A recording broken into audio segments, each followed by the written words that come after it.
SB19's Etten Lang podcast landed #1 on this week's top podcasts on Spotify, followed by Barangay Love Stories on #2, Will Talks on #3, Podcast Ena Kenti on #4, and Sitio Bangungot on #5.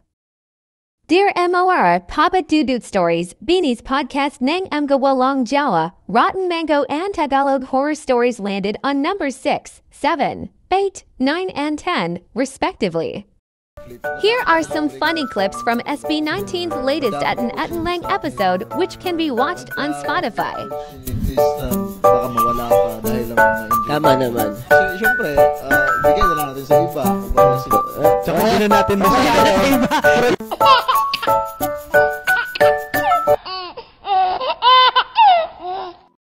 Yun, yung masarap. Lucky me. Lucky me, baka, Lucky me. Magagalit si Papa JC sa'yo. Pero yung trailer na yun, isa yun sa mga bagay na natuwa akong gawin. Kasi bukod yung trailer, meron pa tayong intro cinematic, parang na ginawa. Yun? Hindi, yun ba yung trailer? Yun na yun. Oo nga pa, isa lang Magkasama yun, so magkasama. acting, nakamotor ka pa. Uy, alam mo, Tapos- proud na ako dun sa moment na yun. Yung nag-acting tayo lahat, proud na ako dun. Paano pa rin still? Yung ginano niya yung may dugo. Ang dugo. Paano yun? Dugo. Sige, Okay, kain oh. muna kayo. Ano mo sabi sa... Grabe.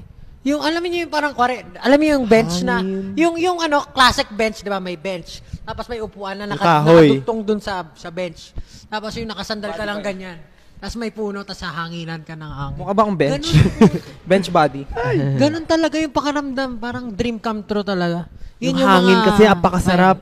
Mga bagay talaga na masasabi mo na yung kasama sa nangyayari sa atin ngayon.